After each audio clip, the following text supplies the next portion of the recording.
What's good, YouTube? It's your main man, AV the Hero, back again with another video. Today's video, we're talking Hornets versus Phoenix Suns.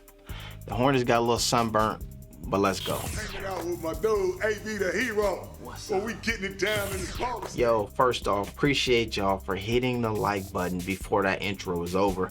Me and the like button been going through it lately, and I appreciate y'all having my back, turning that bad boy blue. You know what I'm saying? Stomp on that like button for your main man, AV the Hero. Now, we look at the score. You see 137 to 106, and you would be thinking, damn, that was a blowout.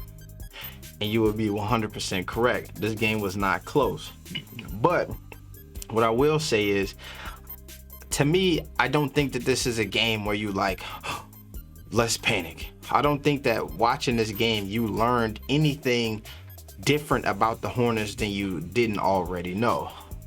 Here's what I'll say. Now, we go down here, you look at this Phoenix Suns team who played great basketball all around, right? You got 1, 2, 3, 4, 5, 6, 7, 8, 9 guys who made it to double figures, and the plus minuses for some of these dudes over here is just astronomical. You got a Devin Booker who it was his first game back, I believe, after being off of health and safety protocols, but even his usage rate was pretty minimal, right? So he got eased back into it. Had to really play about cool 26 minutes tonight.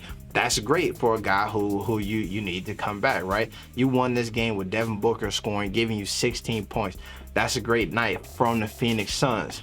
What I do think is not such an alarming situation for me is a couple things. Where the Hornets lost this game was here in this first half. We could just look this up. Bam. You go here to the first half. You got LaMelo Ball with 2 buckets in the first half.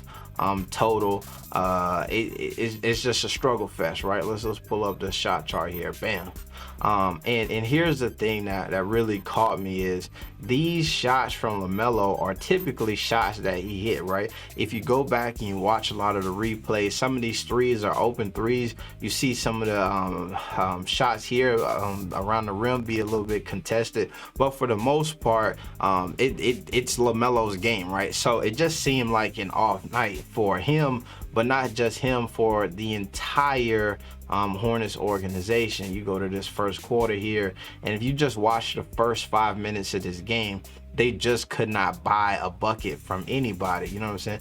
LaMelo 0 for 6 in the first quarter. And so that's what that was, right? So you watch that first 5 minutes and you think like, oh man, this is rough. This is tough, right? Here's the thing that I have noticed about this Hornets organization is one of their main issues has been depth, right? So a lot of times I hear folks be like, yo man, we need a big, we need this Miles Turner, we need this. If we could get this one guy, right? I think that this is thing right going on right now in the NBA where the solution for every team is let's go get another all-star. Ooh, we would be really good if we could get Ben Simmons. We would be really good if we could get Kyrie Irving. We would be really good. And I don't think that that's what a lot of teams need. If you look at this Hornets team right now, this roster of guys who play, let me make sure I get all periods up here. Let's see, we got a 1, 2, 3, 4, 5, 6, 7, 8, 9, 10, 11 guys who played in tonight's game. But you look at this and you see we got obviously the starting 5, and then off the bench, dudes who consistently play for us: PJ Washington, Kelly Oubre, and Jalen McDaniels, right? Those guys typically are, so we're 8 guys deep right now on this Hornets team. So it's not just a one player thing, because you can go get a one person who might be an all-star, but then you have to fill out this roster with a bunch of other guys, right? So tonight you've seen more minutes from Ish Smith than we have seen in a while, with the roster being kind of built out the way that it has been. We've seen James Bouknight kind of still get some minutes, but guys like LaMelo and some of these other guys didn't even play much in the second half at all, you know? So I think that's where those minutes coming from. So this team really struggles with depth, right? We seen in this game, Cody Martin was out for tonight, but that was the one guy who was out according to the injury report. So another thing is, if we go back and we look at this Hornets schedule, okay? one of the things that we've seen them do as well this season is struggle on those West Coast road trips, right? Struggling because some of those West Coast teams are really good, but I think that it just the time difference. Shit, I struggle to watch the games on the West Coast. You know what I'm saying? So I wouldn't be surprised if it was a bit of an adjustment for them to be able to play those games, especially when you look at the fact that in this particular time, a lot of these guys weren't even playing in the games leading up to this game. So I'm content with seeing a bit of a drop off from both these ball clubs tonight, you know what I'm saying? And then from the Hornets tonight, and then in hopes that, you know, once folks get their win and get some time to just chill, because we're going to see the Hornets again play tomorrow night and then again on Thursday. And so I think that I wouldn't be surprised if tomorrow night was a tough game as well, you know? Because also this is a Utah team that's really good. Also, this is a Denver team that's really good coming up.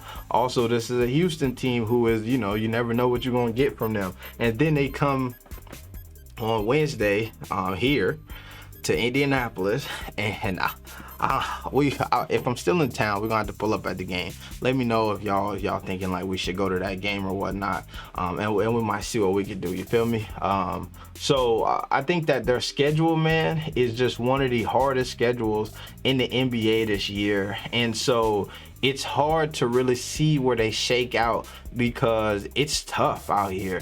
Going from Portland to Phoenix to Utah to Denver to all on the road is a harsh schedule for this team. So anybody would struggle against them. So I would say this to y'all, man, do not fear, do not fret. I think this Hornets team still got some heart and some chance to do big things.